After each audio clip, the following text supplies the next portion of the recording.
Recently, as I've talked to my daughter Mackenzie, we've had phone calls, and our phone calls have been a little bit different in this last week because, as you know, she's traveled on a journey for school, and our conversations lately have been on what iPhone, not Samsung, but by what iPhone calls FaceTime. We've been talking by FaceTime, and what's interesting is that I've been seeing more of her face as we've been talking, and than what's normal. Normally it's just a call, we're getting audio, but what's interesting that since she's been traveling, we've had this question, me and her mom, on our mind, and some of you that have talked to her probably, whether we've asked it, we've thought it, and that question is, let me see your background. Let me see the scenery that's going on behind you. And so what we realized, because with FaceTime gives you both video and audio, both visual and verbal. And so what the reality there is in wanting to see her background is you probably heard if you were in the 90s, is when you listen to Living Color, we're asking her, how are you living?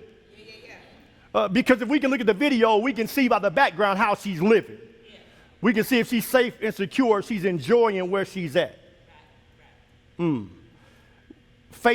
offers us an opportunity to see the video and the audio. And what happens, because she's in a different location, we can't just survive on an audio or a verbal phone call. Well, in the same way, saints, God, when he's walking with us, wants us to operate him on FaceTime, where he wants us to look at his face for the circumstances and the situations in our lives that we're facing. He wants us to look to the background of the ups and the downs that we're enduring to see his face in what's really going on. If you will allow me, from that backdrop, I'd like to talk to you for Subsequent Team just for a few moments. FaceTime, seeing your life God's way. FaceTime, seeing your life God's way.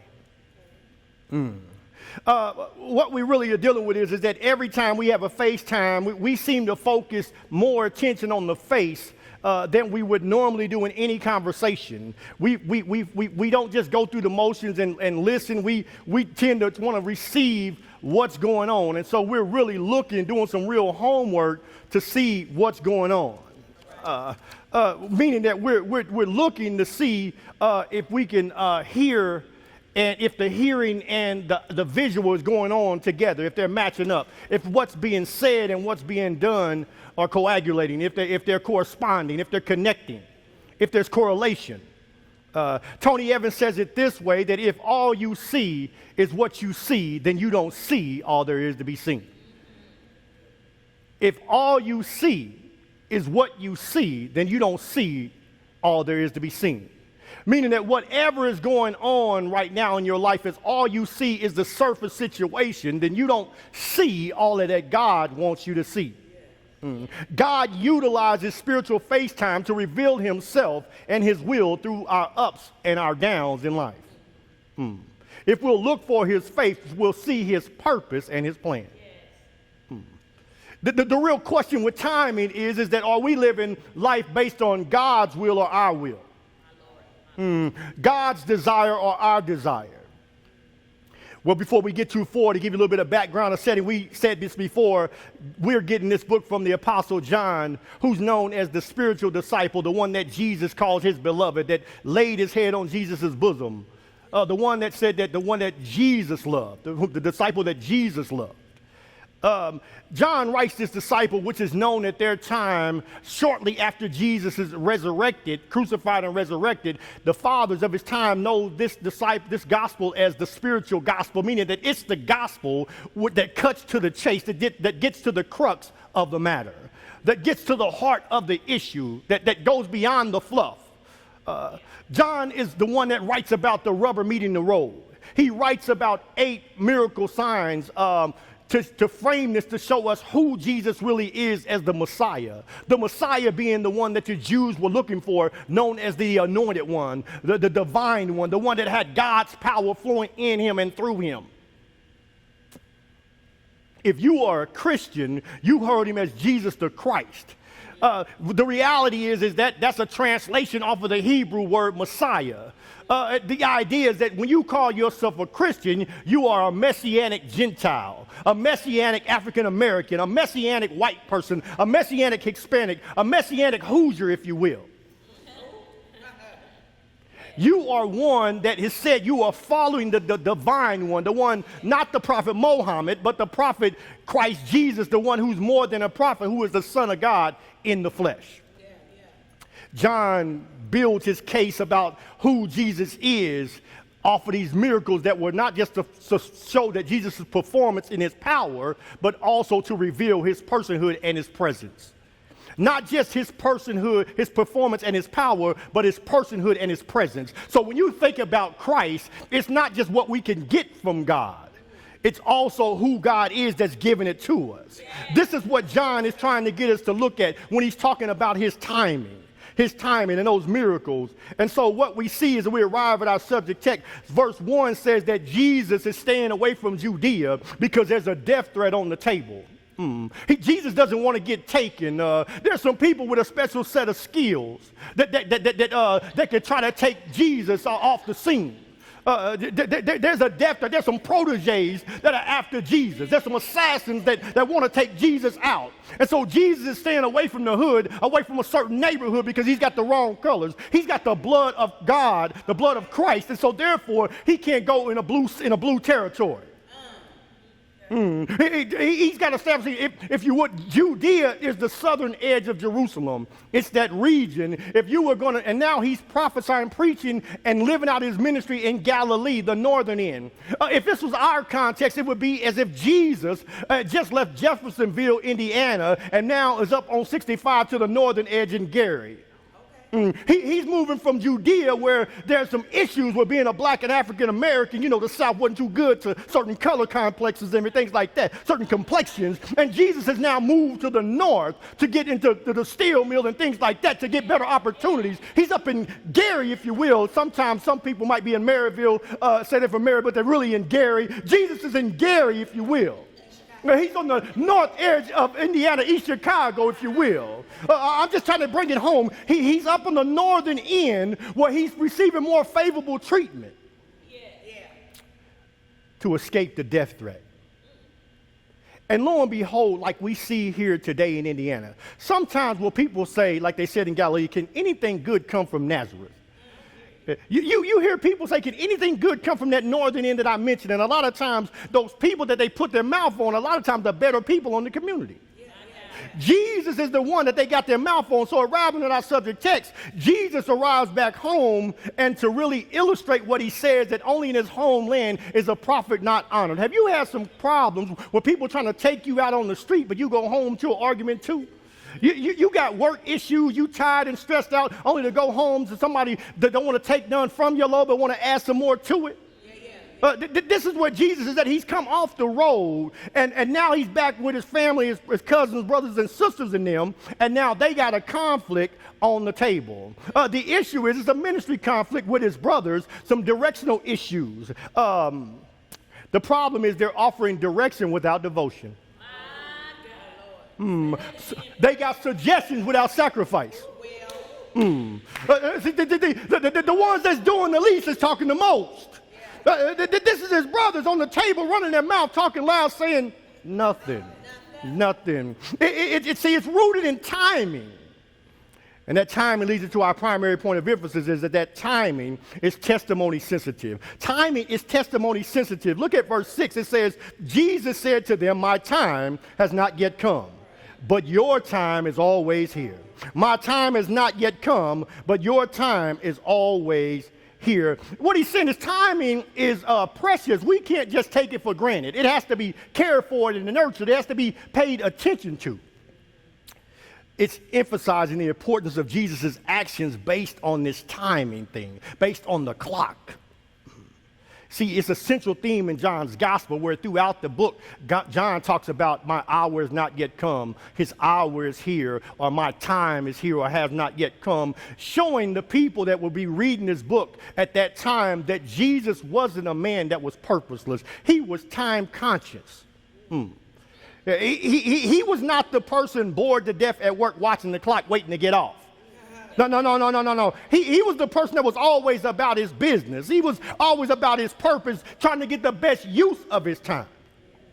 He was time conscious, and that time consciousness had an issue with his brothers and them. You ever been with people that plan something and want to get some things done, or you been that person and you trying to get to the task, you want to accomplish the goal, and then while you trying to do it, the people, as you trying to accomplish the goal, got a problem with you because you want to get done what you set out to do. This is Jesus' brothers right now, and sometimes what happens is we find ourselves, not to beat them down too much, in the shoes of his brothers when it comes to God. We have a problem with what God wants to do when God wants to do it in the way he chooses to do it. We got a problem with God's time consciousness, with his purpose and his calling for our lives. It's interesting that in ancient Israel, time was not conceived as an abstract dimension. It's primarily related to specific happenings, whether short or long in duration. It's not sequential. It's not 1 o'clock, 2 o'clock, 3 o'clock. Made me think of Happy Days for a minute. I almost went to it. 40 Fonzarelli up in here. I almost went to it. But what happened is that what I'm saying is that they were always focusing on looking at the clock to see if it was a season for their come up. If it was a season for what God wanted to do in and through them or to them, if it was that time, if it was the appointed time, if it was that Moed time that Habakkuk talks about, the appointed time. See, they basically were in a culture that they were time conscious. But the issue is, why is Jesus' time consciousness bothering them if everybody's time conscious?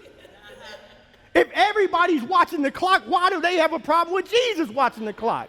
What was it, a Timex issue or a Rolex issue? Was that it? Was they saying that Jesus was, because he's a carpenter, he was Joe's boy? Didn't even know if Joe wasn't really his daddy. You know, you in their family say, he don't even look like Joe.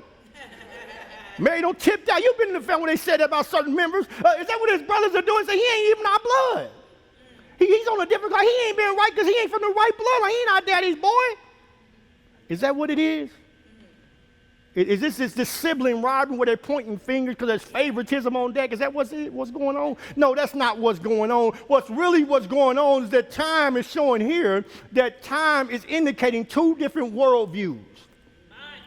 Two different worldviews.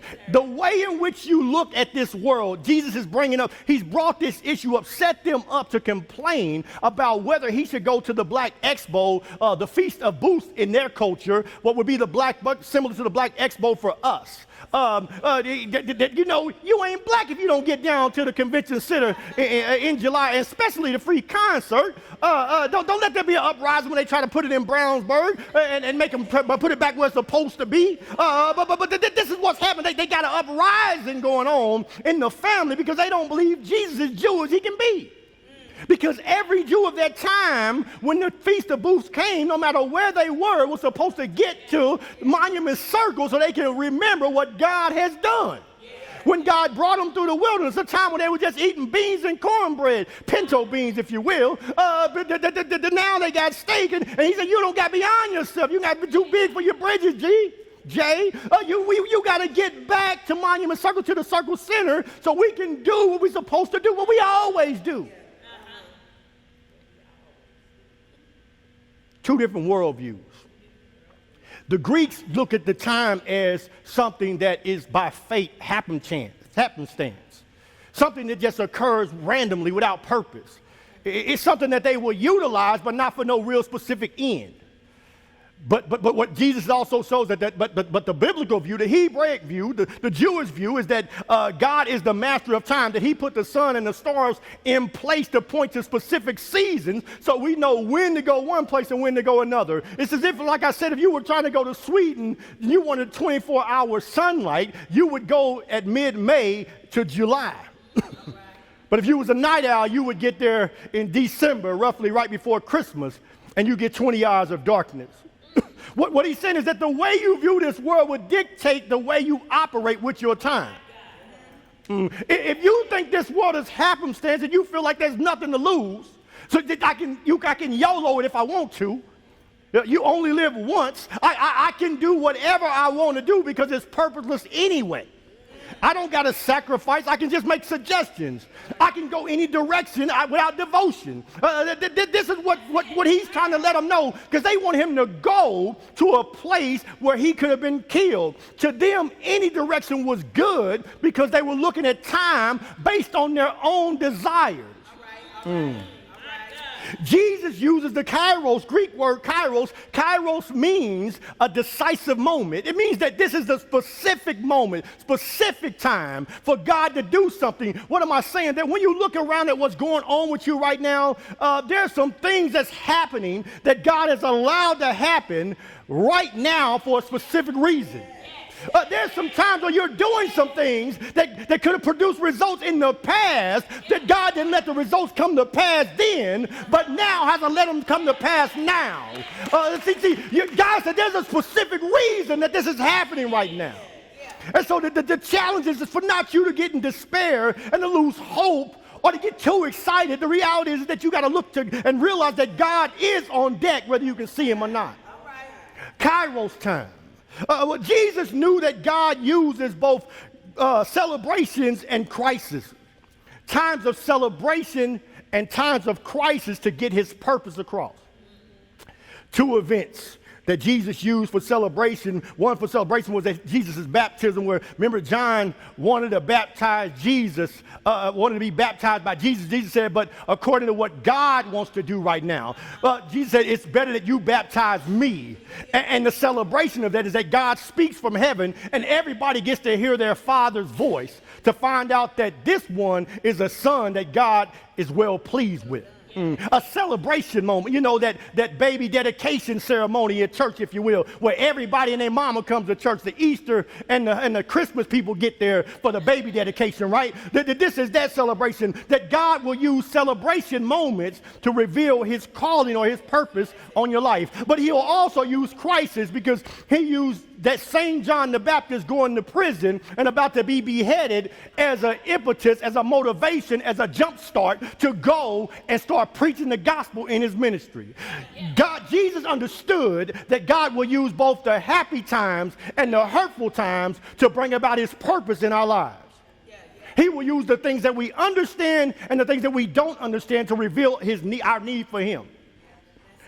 But I got to caution you real quick. Satan is a copycat of God, and he'll do the same thing. Yes, he will. Satan will take celebration and use it to produce self-confidence and self-centeredness. But he'll use crisis to bring about insecurity, anxiety, and distrust in God.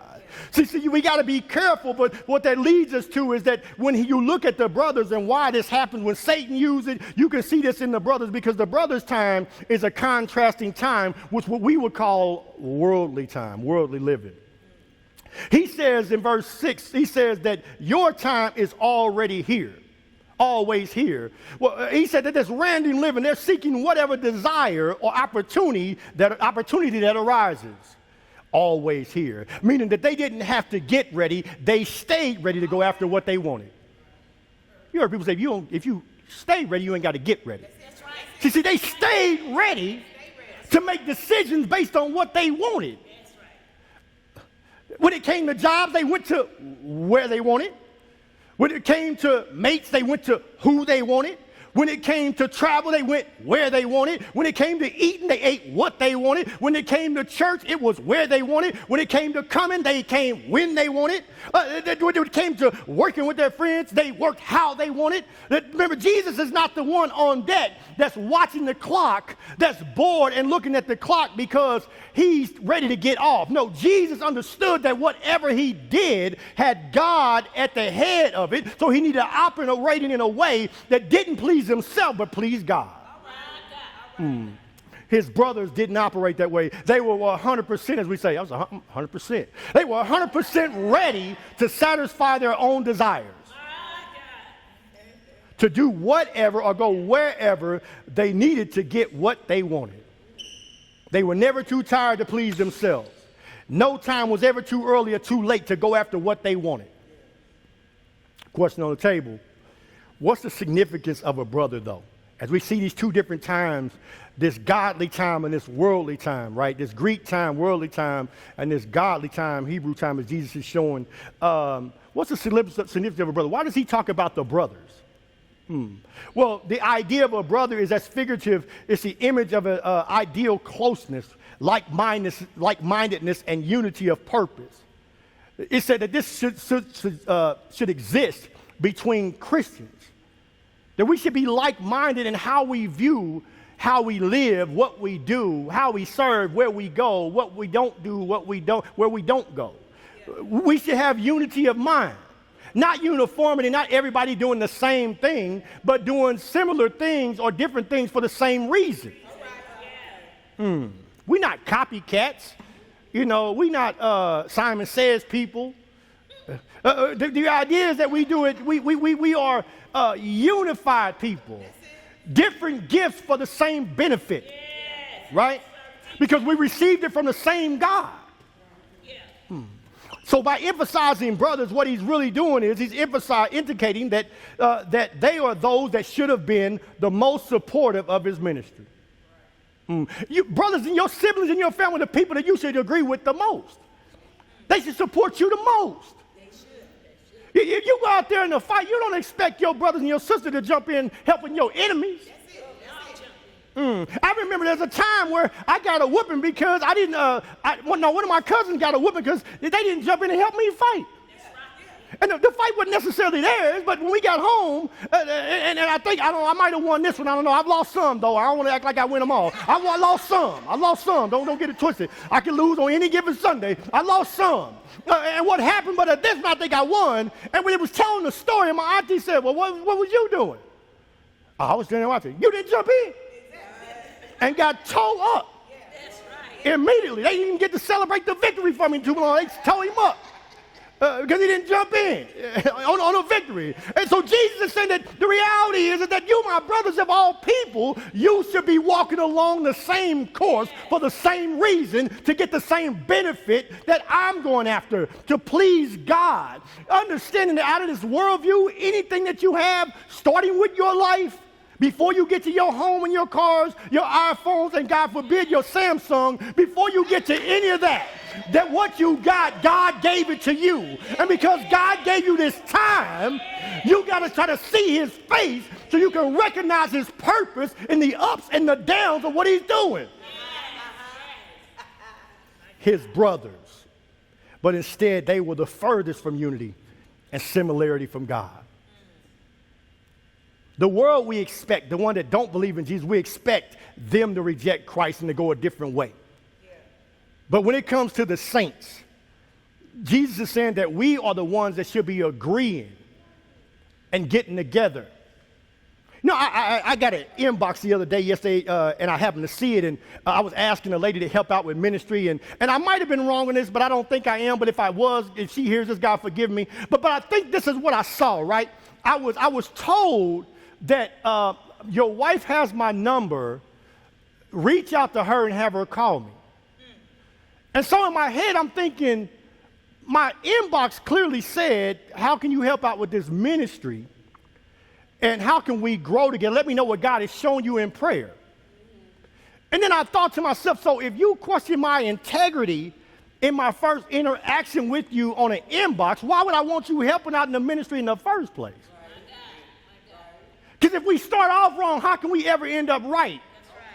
If you already questioning why I'm doing what I'm doing, how can we ever end up right? You said, Jesus, why'd you pull that out, Gene? Well, because that's what his brother said. He said, if you want to be known in public, he said, no one does what they do in secret in a nowhere zone. They get down to Monument Circle so they can be in the free concert at least, or the one that charges in the Hoosier Dome. I went back 30 years on you. I know. So they can be in there, and they can go ahead, and they can be seen by everybody. He said, you are the furthest one in unity from me because you already questioning who I am. And so why did that happen? I'm glad you asked. Look at verse 5. Verse 5 really hits the nail on the head. It says this. We're in the home stretch, y'all, I promise. We're in the fourth quarter. He says this, Steph's got the ball. Here it is now. It says, for not even his brothers believed in him.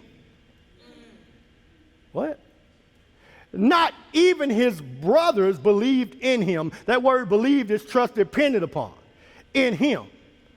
Now the reality there is that Jesus is showing that they might have believed him, but they didn't believe in him. They might have received from him, but they didn't want to help and give things to him. See, people will believe you when you say and do what they want you to do, but when you say something that they don't want to hear or require something of them to do, of them in a sacrifice, then you got a problem on the table. See, they believed in him, but they didn't believe him. Now, what's interesting is when they told him, if you want to be known, go to the public place, and so you can be seen, so your disciples will know you doing these works. If you're doing them, Big J, Big Brother J, Little J, whatever you want to call yourself. Sound like ghetto boys, Little J. But he said, if you're doing all of that, right? He said, if you're doing that, go show yourself. So your disciples, who are the disciples you asked? These are the people that believed in Jesus. They're not the people that just believed what he did and received what he gave. These are the people that gave back to him. You ever had a problem giving back to God? With your time, talents, and treasure. Oh, you know, time came up first. It's a part of the offering. He said, you ever have a problem giving back to God? See, when you believe Jesus, you can receive from Jesus. But when you believe in Jesus, you can give back to him. You cannot just make suggestions. You can sacrifice. You won't just give directions, but you will also devote yourself. They believed him, but didn't believe in him. And so this is what came and brought the issues. So because they were world conscious. See, they couldn't believe or trust in him as the Messiah. They could believe him as a mystic. They could believe that he had gifts and he was a sorcerer. He could do things that they couldn't do. But it's because they were focused on themselves and keeping up with the world. They were keeping up with the Joneses. See, Jesus says it this way while he's talking to the religious people, right? These are the people that thought they knew God. Look at what he tells them in Matthew chapter 16. He says, and the Pharisees and the Sadducees came, and to test him, they asked him, questioning, right? To test him. They asked him to show them a sign from heaven. From God is what they're really saying. Show me a sign from God, bro. Put a ring on it if you want me to know you mean it. Right? He answered them, when it is evening, you say it will be fair weather, for the sky is red. And in the morning, it will be stormy today, for the sky is red and threatening. You know how to interpret the appearance of the sky. Here it comes now. Y'all be still. Don't fall off your seat. He says, but you cannot interpret the signs of the times. He says, see, you know your horoscope. He said, see, when he's pointing to the skies and all that, he said, you know the natural things. So you know, he said that word interpret right there means to assess. It means to put effort up, to do all you can do to understand what's in the physical world, what you can get, what you can have, what you want, what you don't want, who you want to be with, where you want to go. You can put up all the effort for that. He said, but when it comes to the signs of the times, he's talking about God, that word times. He said, you can't interpret what God wants. Well, he's not saying that you dumbfounded when it comes to God's stuff, what God wants out of you. He's saying that you won't put your effort up for that. He said, you're not godly minded with your time. It's your time and not God's time. He said, my time has not yet come, but your time is already here. You're 100% prepared to do your will, to get your way. See, they took extra time and effort to keep up with the Joneses while giving what they had left to God. They bent over backwards to get what they wanted, to go where they wanted to go, to see who they wanted to see, to listen to who they wanted to listen to buy what they wanted to buy, to get the house that they wanted, to get the job that they wanted, to work overtime if they wanted to get more money from that job. But they gave God what they had left because they were operating on a different time schedule. See, they weren't operating on God's time. They were operating on Greek time. They were operating on the world's time. This is what he said. And so the result is they were interested in doing things for Jesus, but not doing things with Jesus. They were interested in doing things for Jesus, but not doing things with Jesus. Likewise, as believers, we are referenced as brothers and sisters of the faith. See, we should be the ones that are acquainted with the things of God in our lives. not the world, not the people that's rejected God. However, we like doing things for God rather than doing things with God. See, we do what we think works, what we think people are going to criticize us if we don't do enough of it. We do what will create the least inconvenience to us. We do what won't get in the way of what we really want to do. See, we all do it, from the pulpit to the pews. We all do it.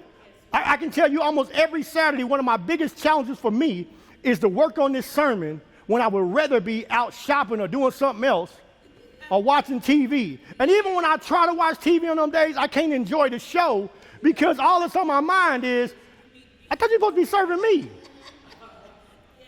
And you know what? There's times what happened recently is God, when I didn't listen and I was on my time, God showed me that He is the master of time and started affecting my time by hitting my finances. He said, "You want to shop so much? Okay, well I can make you get less money at that job. I can make the cases stop rolling like you want them to roll. See, I can make people stop acting up and causing you to spend money that you ain't got to spend. You ain't got a pot to, yeah, and a window to, I can make you to have a problem that you don't want to have to get your attention, to show you that though you have time, don't recognize that I control time." They were doing things for Jesus, but not with Jesus. In conclusion, are you looking for God's face before you act? At work, are you working with God's character in mind? When you watch sports or Golden State Warriors, if you will, are you reacting to the cheating with God's character in mind? Huh, Gene? Are you? On Facebook, do people see your face more than they see God's face in your post? With your time and your possessions, do you use them for your face or for God's face? See, we got to ask these questions. How do we get on God's time is what we really arrive to if we're not living in God's time, if we're doing those things and showing more of ourselves than God. As I really wrap this up, we got about 2 minutes and I'm done with it, I promise you. The conclusion is that we got to be like Jesus with our time. Jesus said, "My time." See, Jesus is looking for God's face time before he acted. See, he was looking for God's face time. See, he said, so Jesus says it this way in John 5:19-20. So Jesus said to them, "Truly, truly, I say to you, the Son can do nothing of his own accord, but only what he sees the Father doing. For whatever the Father does, the Son does likewise. For the Father loves the Son and shows him all that he himself may marvel." Hold up, let me go back. For the Father loves the Son and shows him all that he himself is doing. And greater works than these will he show him so that you may marvel. What God has us doing is to make others marvel so they can see him, right? What he's saying is that more direction from God produces more with God and for God. See, he says face time with God equals more direction from God. The more you look for God's face in your ups and downs, look at the backgrounds of what's going on in your life, whether there's celebrations or crises right now. If you start to see that the fact that it happened right now, that there's a decisive moment for a decisive reason, a decisive cause, a specific calling that God has to reveal himself to you, if you start looking for that, realizing that sometimes these things are burning bushes, that it happened right now and it should have happened before but didn't happen, that the fact that it happened now, God is trying to reveal something to you. Something new, and then out of that more direction from God is that will produce more with God. Look at Jesus in 5:30. He says it this way: "I can do nothing on my own." Jesus wasn't trying to work for God without God. He was trying to work for God with God. And when you work it that way, you get glorified because people see Christ in you. And they want to know about the God that's worked in you and through you so he can work in them and through them to get over some of the things that's been trying to take them out. But the problem is we've been too much Zoom Christians in our time. We've been on Zoom time. You said Zoom time. We had a lady that was working at one of the jobs I was at, and come to find out, so they was having Zoom meetings. And so Zoom meetings was that just because, remote access. And so you're still supposed to be professional, but come to find out, this particular staff person was out in the community shopping in flip-flops and house shoes and things of that nature, talking about her clients so everybody could hear. And then lo and behold, they had to redirect, say, hey, you're not supposed to be out there. We're supposed to be at work, just because it's remote access. And what happens is, this is how they got on Zoom time. We were supposed to show your face on Zoom. And so what happens is they would block their face so that they could see God's face, but then God couldn't see their face. So the workers on the meeting, you could see the workers' face, but we couldn't see their face. And so what happened is there's a break in what can be dispatched, because what God is saying is, you on Zoom time, you doing Zoom, so you get on Zoom and block your face. You got everything going on because you don't want God to really get out of you in your time, but you give him some time while you put the screen up. Either your hair ain't done, your clothes ain't right, or you at the mall doing whatever you got to do. And God said, yeah, you looking at my face, but the problem is, you won't show me your face.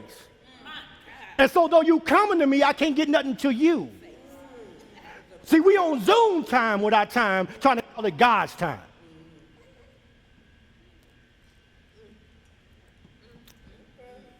FaceTime. Do you see your life God's way? FaceTime.